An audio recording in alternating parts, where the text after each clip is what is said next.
Hello everyone, আসসালামু আলাইকুম। সাসিবাতিজি ব্লগে সবাইকে স্বাগতম। দেশ ও দেশের বাইরে থেকে আমরা ভিডিও যারা দেখরা তারারে অনেক অনেক শুভেচ্ছা। তো বিকালবেলা আমি এখন আইসলাম আমার জালুর গড়ো। তো ভাবি আওয়ার পরে তান গার্ডেন আমার লইয়া গেলা তে দেখাইরা তাইন যে হলুদ গাছ লাগাইছইন, তারপরে আদা গাছ লাগাইছইন, তাইন আমারে দেখাইরা আমার কাছে খুব সুন্দর লাগছে। তো ভাবলাম কিছু ক্যাপচার করিলাই। দেন ভাবি আমারে তান গাছর কিছু পেয়ারা ফাড়িয়া দিলা। পেয়ারা গুনটা খুব বেশি মজা আসলো, বাপি ফাড়িয়া দিলা। তো বাক্কা কয়দিন ধরে আমার জানা চটপটা কিছু খাইতাম সবাইকে লইয়া। তে ভাবলাম যে তো চটপটা খাইতাম জানে হতে চটপটি খাইতো। তে চটপটি বানানির লাগে আমি চটপটির বুটটা সকালবেলায় ভিজাই রাখছিলাম পানির মাঝে প্রায় 4-5 ঘন্টার মতো। দেন ওখানে আমি সেদ্ধ বয় দিলাম। সেদ্ধর মাঝে আমি তোরা কাটা পেঁয়াজ আর লবণ দিয়া বালাহরি সেদ্ধ করছি।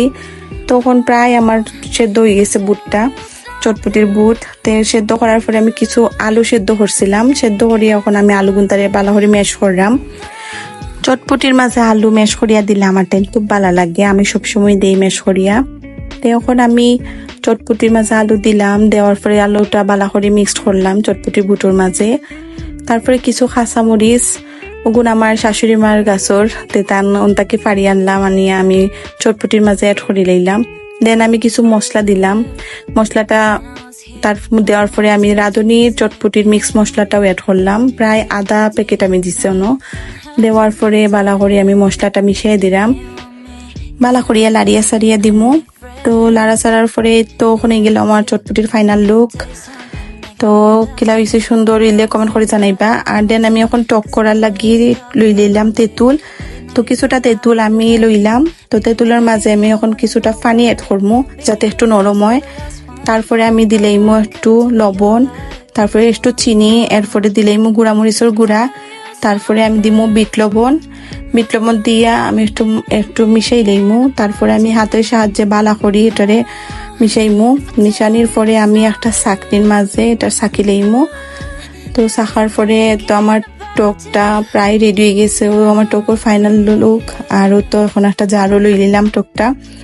তারপরে আমি এখন কিছু এটা হয় বিলাতি ধনিয়া পাতা, তো ওটা আমি লইলাম কিছুটা। আমি ভাবলাম একটু ফ্রেশ দিলে ভালো লাগবো খাইতে, তো কিছুটা ফ্রেশ লইলাম। লওয়ার পরে অবশ্যই এটা আমি আমার বড় জালর গার্ডেন থেকে লইছি। তারপরে তো কিছুটা লইলাম। তো লওয়ার পরে তো বিলাতি ধনিয়া পাতা খুব ভালো লাগে। তো এখন আমি সবগুলা সালাদ একটু খাটিলেইমু। তা আমি ভাবলাম যে একটু ফ্রেশ সালাদ দিয়ে ভালো লাগবো। তো শসাটা কাঁচামরিচটা এটি আমার শাশুড়ি মার গার্ডেনর। আর ও তো এখন খাটি লইলাম সপ্তাহে একটা করিয়া, সপ্তাহ খাটিয়া একলগে প্রিপারেশন করিয়া রাখলে ভালো লাগে। তো এখানে সময় কোনো বেজাল হয় না। তা আমি এখন করি সপ্তাহ খাটিয়ে সুন্দর করে রাখলাম। রাখার পরে সপ্তাহ সেট করলাম। তো সেট করার পরে ওই লগে আমার সালাদর ফাইনাল লুক। তারপরে আমি এই যখন ডিম সিদ্ধ করিয়া তারপরে আমি বালা করি গ্রেন্ড করে লইলাম। গ্রেন্ড করে আমি রাখি দিলাম। তারপর ওখানে আমি আইলাম ফুচকা বাজতাম। তে বালা করি আগে তেলটা গরম করলাম। গরম করিয়া আমি ফুচকা গুলা দিলাম। বালা করি তেলটা গরম হইলে ফুচকা গুনটা ফুলে। তো দেখেন আমার ফুচকা গুনটা খুব সুন্দর ফুলছে। তারপর আবার কিছুটা ফুচকা দিলাম, দিয়ে আমি ফুচকা গুলা রেডি করে নিলাম। চটপটির লোকে ফুচকা ভাঙ্গিয়া দিলে ভালো লাগে খাইতে। তো এখন অলমোস্ট আমার সবকিছু রেডি হয়ে গেছে। ফুচকার আইটেমর ডিম, তারপরে চিলি ফ্লেক্স, তারপরে আপনার সব সালাদ, তারপরে টকটাও রেডি করে লাইছি। তারপরে তো ফুচকা। তো এখন আমার জাল তারা আইছইন, তে আমি তারা সার্ভ করার লাগে একটা সার্ভিং বাটির মাঝে সবটা লইলাম। তো লোয়ার পরে এখন আমি লইয়া গেলাম ভাবি তারার দ্বারো। তে ভাবছিলাম যে ভাবি তারা নিজেরা সার্ভ করবা। তো তারা কইনা তারা নিজেরা করতা না, আমি করিয়া দিতাম। তো এখন আর কিতা করার কিছু করার নাই, তারা আমার মেহমান। তো দিলাম এখন তারা সবাই রে লইয়া।